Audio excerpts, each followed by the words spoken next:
Hello, this is Paul Chek. Welcome back to my video blog. Today I thought I would talk about a topic that seems to be forever having people going in all sorts of different directions with harsh opinions and oh my God, it's crazy. We think we were talking about God again or something. So the topic today is fats, science, phobia, and fanaticism, because all these things are tied to the concept of fats today and have been for quite a long time. I have quite a comprehensive library with books going all the way back into the late 1800s, looking into all sorts of stuff, including fats, such as the research on fats by Banting and many other related books. I've been looking at the science for my whole career, which is 32 years long now. And though science is very helpful, it is a double-edged sword, and I think we've got a culture of science-happy people, which boils down to sometimes over-investment in authority, white coat worshipping, and not paying attention to what's going on in your own life, and being your own empirical scientist, which is what I teach Chek professionals to do, to be their own scientist and use science as a tool when it's necessary, but have the intelligence to know when science is giving you the information you need and what information you need first, and then using it that way. We have a couple of problems with science. If you haven't listened to Rupert Sheldrake's audiobook or read the book Science Set Free, I highly recommend it, because most people are very unaware of the other side of the coin on the issue of science. Again, I am a big user of science, but I'm also very conscious of when it is being abused, and it is being highly abused.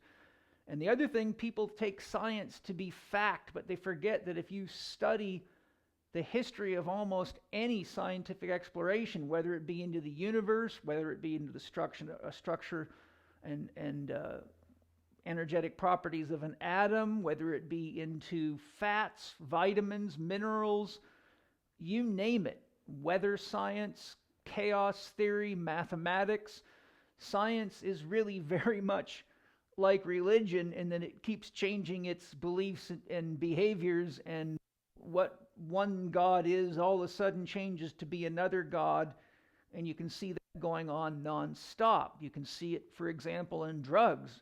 Pretty much every drug ever taken off the market was scientifically validated and scientifically approved, only to end up destroying the lives of enough people that it caused a huge alert. We have the same thing going on with vaccinations now, a whole other example of science gone wild, and in my opinion largely being abused, and most people not thinking clearly about relevant issues that are things you need to be aware of to make intelligent decisions, just like you need to be aware of key things about your diet, your lifestyle, and in this case fats, in order to make intelligent decisions. So we have the issue of science, and we have another issue with science. Science is such that in order to study something objectively, you have to somehow put limitations. So scientific studies are based on what can be perceived through a given set of limitations. The problem is that every single system in the human body, whether it be the hormonal system, the digestive, eliminative, thermoregulatory, all of them, they're all interrelated, and none of them functions without the other. Not your breathing, not your vision, not your hearing, not your musculoskeletal system, your sex organs. So the best way to think of it, as I share with my students in Chek Holistic Lifestyle Coach and Chek Practitioner Training, is think of the body and all of its systems like a spider web. If you pull on any one part of a spider's web, you actually create a shift in every part of the web. So when we use science and we cut out one strand of the web and then start making objective comments about what's going on there without realizing the potential relationship between many other systems, if not all systems, it can be very misleading. The other thing is if you look, for example, at functional lab testing. For example, you can test someone's 24-hour cortisol rhythm, and you might find that they have high cortisol levels or low cortisol levels or a disrupted cortisol DHEA ratio or any number of things. But most people act on that as though it is the problem. In fact, it is often the symptom of the problem or problems. For example, if you take someone's cortisol reading and it's very, very high, you might start giving them all sorts of supplements and entire protocol. But if you don't look into their life and find out that person's going through a divorce, or that they have a parasite infection or heavy metal poisoning, or they just lost their job, or they're about to take the bar exam, then you have no idea that you're taking a picture of the biochemistry that is a physiological reaction to the psychological state or mental emotional state of the individual. So taking a snapshot of someone's biochemistry, as science often does, and making claims about it without looking at the fact that we are a very complex biological, psychological, social, physical, biochemical organism is dangerously limiting. And the other problem we have is today, a huge percentage of the scientists doing research are on the payrolls of corporations, and they're being paid to produce the results that will sell a given product.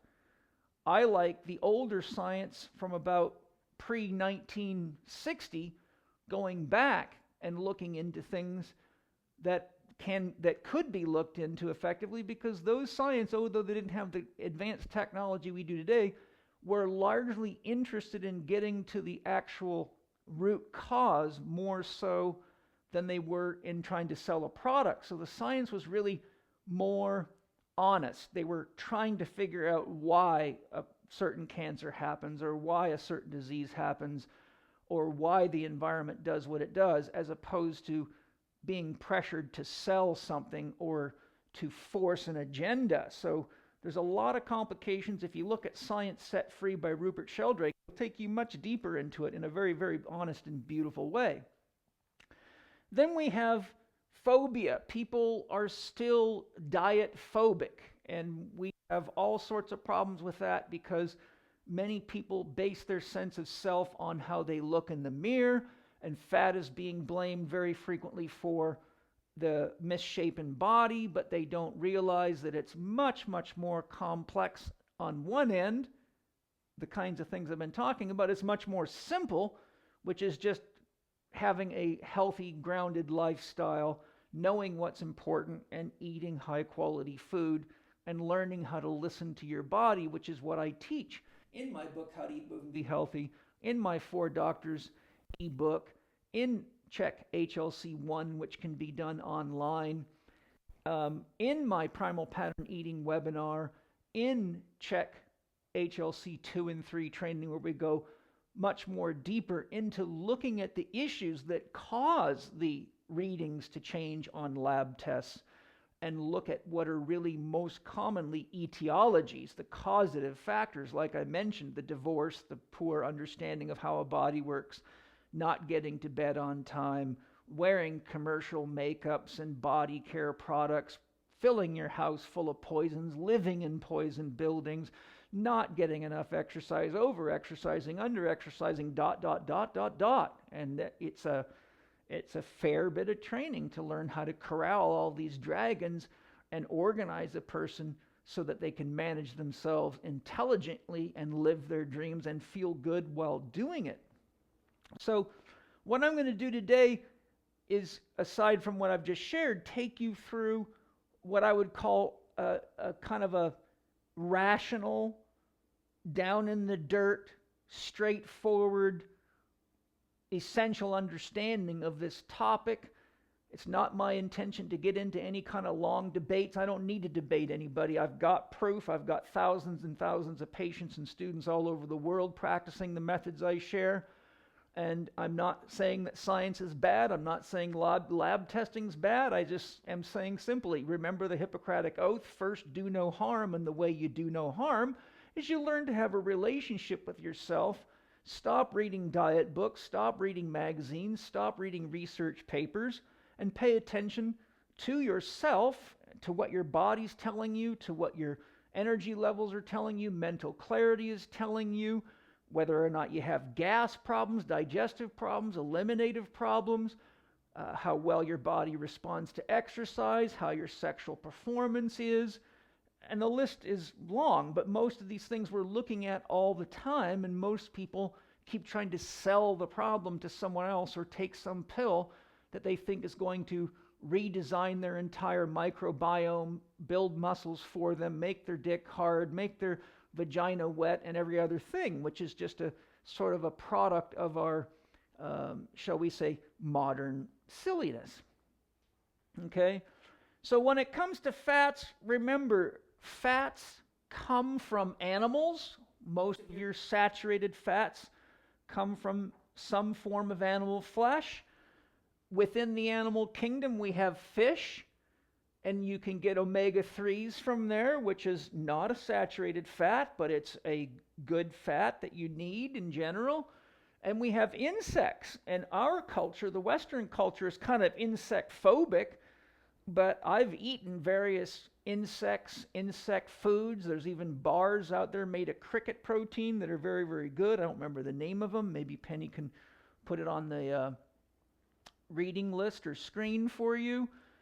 And then we've got microbes, and there's massive amounts of research now about all the microbes. And microbes do all sorts of really wild and cool biochemistry, and they're finding all sorts of stuff they didn't know before, and showing that the microbial population is probably one of the most important, not only resources of genes to help us adapt to the environment, but one of the most important chemistry labs we have. And if the microbes are out of balance in your body relative to your needs, you can have all sorts of problems, including the inability to digest and absorb fats.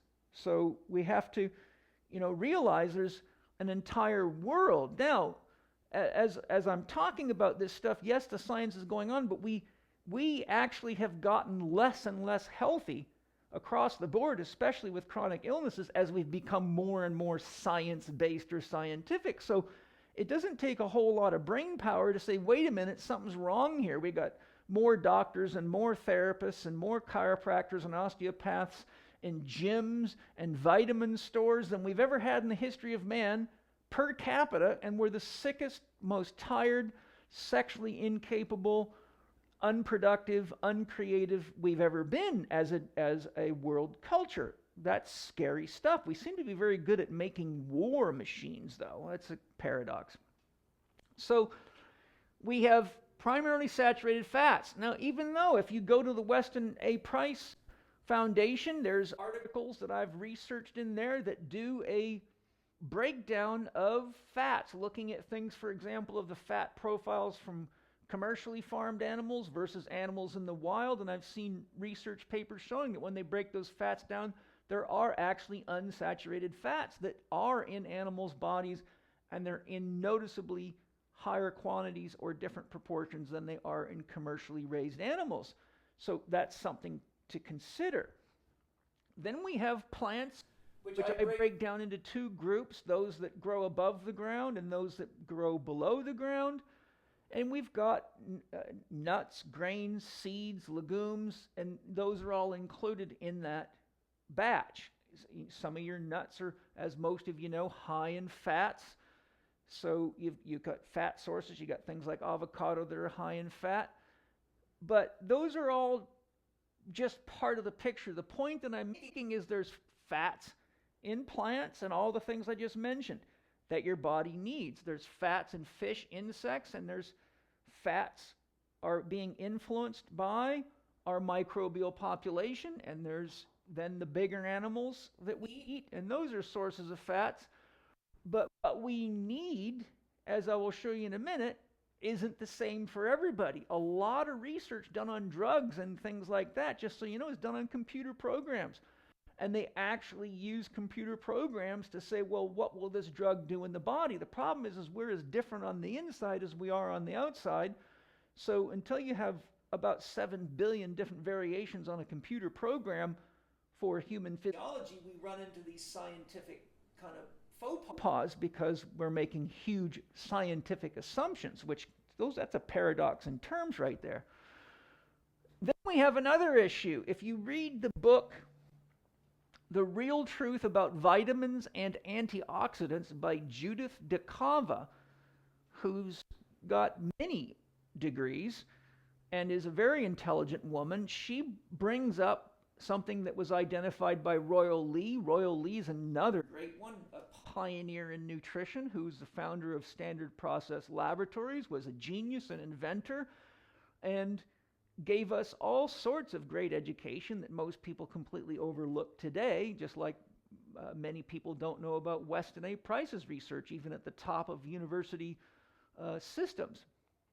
So the vitamin complex, I'm using the Tai Chi symbol to sort of symbolize, but the vitamin complex, as Royal Lee showed, is a reality of nature. There is no such thing as an isolated vitamin in nature.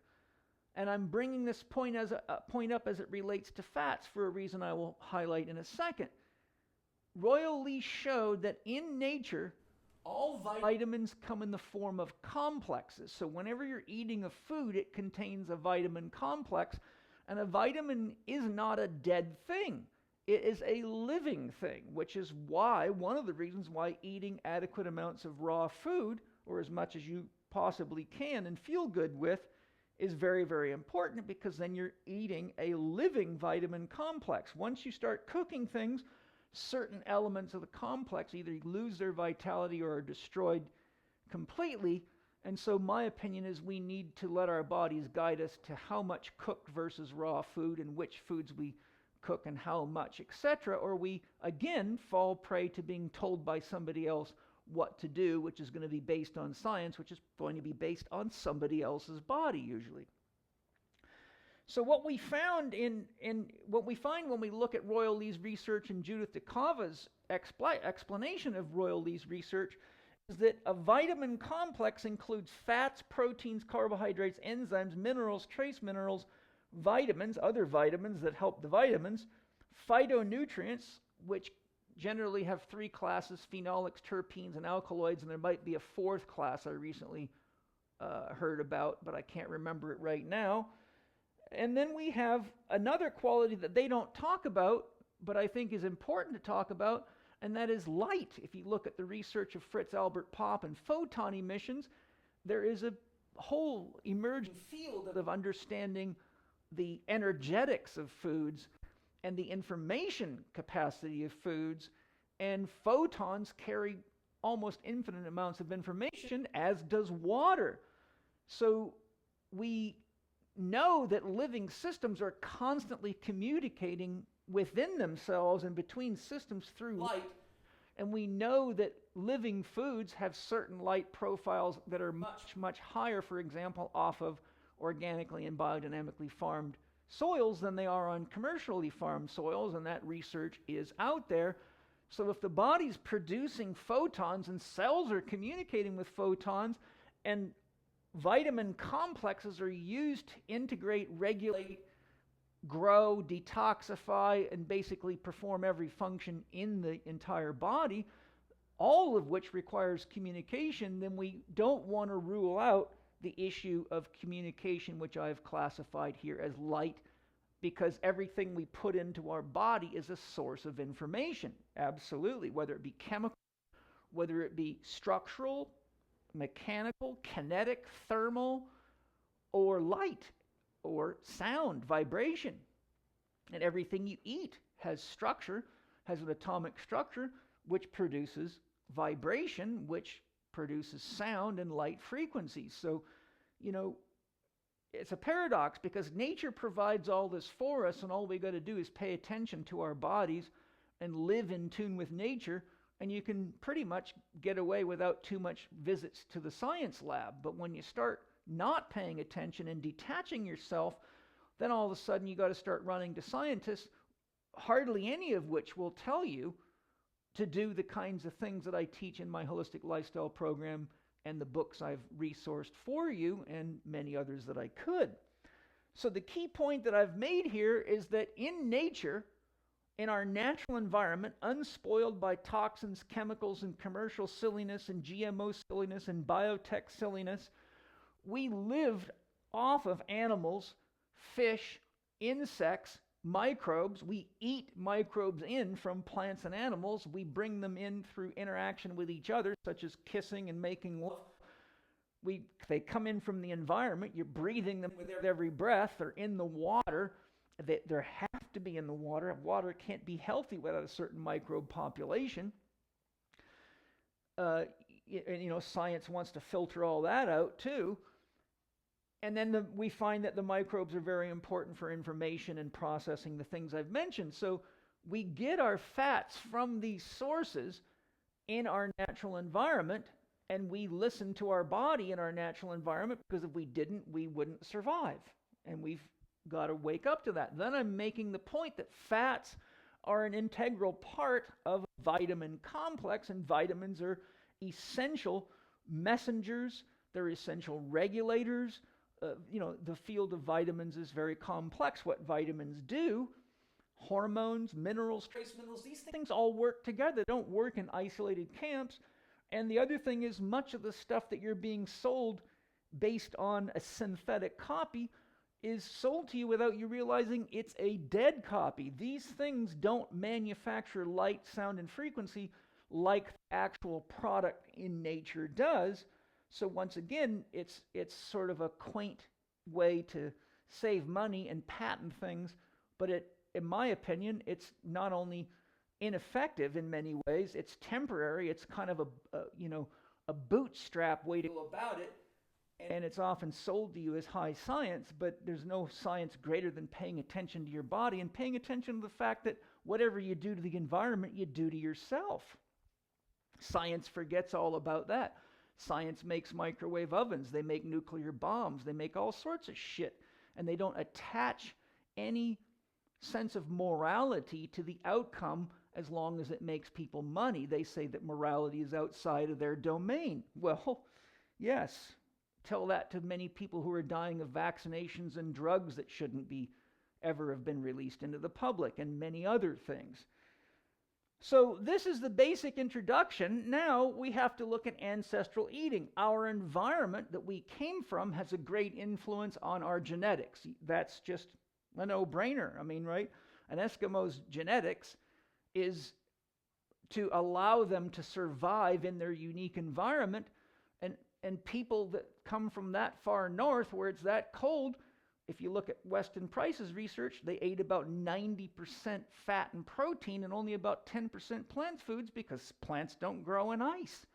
And it's largely winter. So anybody that was born somewhere where the ground freezes in winter is very likely to have a genetic need for animal flesh and animal fats. And the long list of vegetarians and vegans I've worked with that swore up and down about how good their philosophy was, but had all sorts of signs of health problems and malnutrition and deficiencies when I did lab tests on them to show them, because they wouldn't often listen otherwise, were amazed what happens when they actually start eating what their body needs. And as I say, it's one thing to love the earth, but in order to love the earth and care for it, you got to be healthy and vital enough to participate. So if your diet philosophy is diminishing your capacity to live fully and participate fully, then we have to look carefully at the philosophy.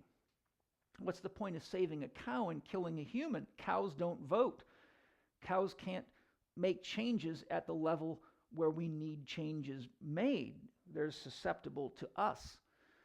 So we have environment, which influences genetics. We also have epigenetics. Bruce Lipton is now world famous for his work in epigenetics. You can look at his various books. They're very, very good. I love his work, and I think he just puts the nail right through the old coffin of overinvestment in narrow-minded science when it comes to genetics. And we have to remember that our ancestors were eating only organic. they weren't eating stuff sprayed with chemicals. They weren't using commercial fertilizers that poison the earth and kill off the microorganisms and kill the earthworms and disrupt animal traffic and a long list of other things I talk about in my more advanced courses. And you could look into my DVD, Nutrition, the Dirt Facts, where I go quite deep into the science and the electromagnetics of the soil and the microorganisms and things most people don't think about. So my point is, we are designed to live this way, and our environment provided the right types of plants, fish, insects, microbes, and animals to mix with our genes, and the genes are influenced by the environment, and the environment is influenced by the genes. It's like an ecosystem. Whatever happens in the environment happens to us. Whatever we do to the environment happens to the environment, which then happens to us. Which should concern you if you heard that. So modern challenges. Well, the environment is highly toxic. It's hard to find anywhere in the world that has water that's not loaded with some kind of commercial, industrial, chemical, or nuclear fallout or whatever. There's one or two places on the planet, but not many. So without going into a long story, the environment is very, very toxic. So we need to pay attention and stop spending money on foods and anything coming from companies that are damaging the environment, or you're never going to get healthy no matter what you try. You can, stick everything up your ass, in your ears, and through your nose, and it ain't going to work because the environment's got to the point now where if you're not careful, we're poisoning ourselves faster than we can clean it out with all our trickery. Then we've got food and water processing. The entire food processing industry is a dangerous experiment in food science, which is designed to make food last longer on the shelf, cost less to produce, to be more expensive to you when it comes right down to how much you're getting versus what they're putting in. It involves packaging, it involves stabilizers, emulsifiers, colors, and a massive variety of chemicals that many of which shouldn't be in your body. All you got to do is get a food additives dictionary and start reading and get ready for the shock of your life. And look how many of them are pro-inflammatory, which is a massive problem we have today, is inflammatory problems. Then we have the research limitations that I spoke about, and the other research limitation we have is, I don't know if you've noticed, but where are they getting healthy subjects to identify a baseline normal? One of the fields I've done tremendous research is the function of the core, a concept which I practically developed, actually. If you study the history of what we call the core, you're going to find that when you get back to about 1988, there's nothing before that. I was really one of the pioneers of the whole concept and did mountains of research into the spine and the extremities and how the core functions. And what you find is that a lot of the research is very, very limited. I had to piece all sorts of different elements of research together to put together a holistic picture that now is taught through the Chek education system that actually works. But, so I'm telling you that there are research limitations largely because we don't have a reliable, healthy population to call a baseline. So look around now. If you go to most big cities, if you're a healthy, normal person, you look skinny compared to the fat people, and pretty soon what we call being healthy and fit is going to be called skinny by people. That's kind of the paradox that we're facing.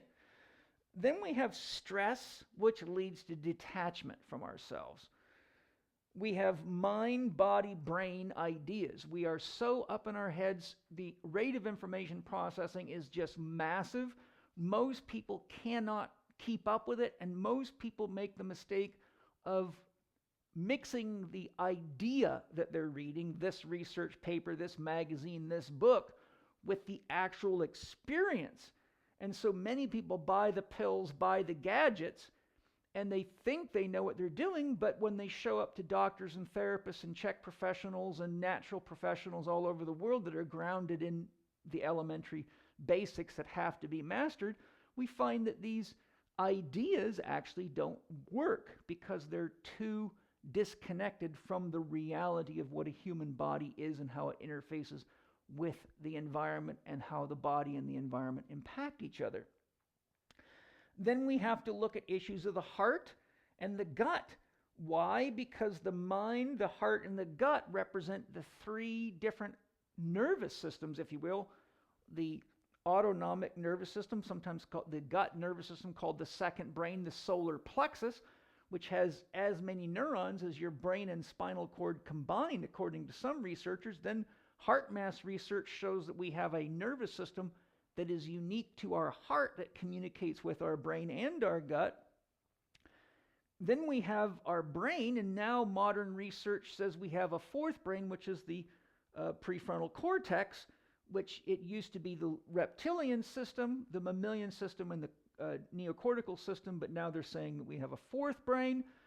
The point I'm making is when we live in a natural environment and we can work at a natural pace with bringing in information, practicing ideas, living in new ways, making changes, following the sun, sleeping, being in line with seasons and cycles, then the brain, the heart, and the gut interface with each other, and as heart mass research shows, go into a state of harmonic balance, which is essential for health. That's one of the reasons I teach work in. There's another concept I developed, working in, because we're so busy pushing everything out and externalizing ourselves outside that we don't realize that we've become so detached from trying to do, go, we lose sense of connection to our inner world and cannot tell when our brain, our heart, and our gut are out of balance. In fact, of these three, even though the heart has the smallest number of neurons, the heart produces an electromagnetic field 5,000 times bigger than the brain, and is the integration system between the upper three and lower three chakras, so it ties the whole human psyche, if you will, together as a working system. But look, we have more heart disease than most other diseases, which tells you that we're having integration problems at every level. So then we have no or poor four-doctor management going on out there. We have living philosophies miss one component of being clear on what is happy making for you and having core values with regard to how you move your body, your emotions, and your mind, how you rest your body, your emotions, and your mind, and how you feed your body, your emotions, and your mind. So we have philosophies that are very heavily mental but lack the exercise component, or are heavily mental and lack the diet and the exercise component, or one of those four key components of a living philosophy is missing. And if you just think of a basic concept of a wheel with four spokes, if you knock one spoke out, I got news for you, it won't roll. And it takes a tremendous amount of energy to make a triangle roll. So we get back to the basics, learn how to listen to our body, learn what our body might need, and sometimes I have to use lab testing because we have lots of problems with heavy metal poisoning. We have lots of problems with environmental chemical poisoning. We have tons of xenoestrogens in the environment. We have huge problems with fungal and parasite infections, and I produce an entire DVD series called Healing Fungal and Parasite Infections, The Absolute Essentials, because it is one of the most common things I run into, not only with people in general, but with amateur and elite athletes, that is causing all sorts of health and performance problems for them. But the basics of parasite infections comes right back to the kind of things that we're talking about here. So at the end of the day, what I teach and what I live is, I'm not saying be a monk or a yogi. Look, I like to smoke my tobacco. I vaporize tobacco. You know, I think partying is important for us, but I think we just have to be able to put life in balance, or we just go bloody crazy chasing after quick fix pills and hoping doctors will fix us up. I'm all about the well-rounded man. I'm about exploration and experience, but in order for exploration and experience to be meaningful, to produce wisdom, we've got to pay attention. You don't get fat overnight. You don't get sick overnight as a general rule. You don't get ugly overnight. I would say it's safe to say most of us were born beautiful little creatures that came into a world with our natural beauty, but from all the mismanagement of self and chasing after money, success, fame, we uglify ourselves by stressing the shit out of ourselves. And look at how many people's sense of identity is so attached to their body they will cut, slash, and burn themselves and fill themselves full of silicone and Botox and all sorts of other stuff, just trying to create some sort of an external persona, which is only me highlighting how detached we've become from the spirit that lives inside of us, from the soul, the feeling of the spirit, the active principle. We're so busy trying to impress the Joneses and be somebody other than who we are and something other than what we are, then we end up having all these debates and phobias and fanaticisms about fats, about carbohydrates, about diets, about sex, about money, about religion, about God. It just goes on and on. So my final point is, whenever you open up the books on science, on any topic, especially fats, one of the things you see is the so-called greatest scientists of equal caliber have many disagreements about what omega-3 does, omega-6 does, polyunsaturated, monounsaturated, saturated cholesterol. So what do? What do you do? You look at that and you say, look, even the so-called smart guys of academia are confused. Then the next thing you should do is look at their bodies, and lo and behold, what do you find? Most of them are not healthy people. So whenever my students come back to me confused because the research is conflicting, I say, hallelujah, you're going to find that in every topic. Now that you've gotten bright enough to see that, next step in your evolution is to go inside yourself, learn to connect with your gut instincts, learn to listen to your heart, which is the home of your soul. Use your sense of logic and rationality. Put all the evidence on the table, but listen to your inner guidance and make the best decision you can with a whole picture perspective, instead of just renting your intelligence to somebody in a white coat with fancy letters behind their name. So my dream for this blog is not to say there's a certain fat that's good for you or not good for you, other than trans fats and processed fats. That's not good. It's about perspective. And the perspective is, we need to start paying more attention to what we're doing to nature, to the quality of food we're eating, and to what our bodies need. And we need to pay attention to the 4 key categories that we have to be aware of to live a healthy life no matter what. And that is Dr. Happiness, Dr. Diet, Dr. Quiet, and Dr. Movement, or we will get sicker as we get smarter. And that's not really too much of an advertisement for human intelligence. Just imagine if the Earth was a spherical television and higher level beings of intelligence are sitting out there in the stars watching us, what kind of comments they must be making. Is this a science reality show? Is this just one hell of a big comedy going on down here? Is it a biological experiment being run by aliens? I don't know. But I do know that if we get right back down to the basics and do the kinds of things we were doing before we got confused by television, and pay close attention to the word, tell a vision. Meditate on that. Every time you look at an ad, tell a vision. Turn your consciousness inward. Communicate with the soul and the spirit inside you. And when you relax, you will be given a vision of your own inner truth. You will be guided from the inside.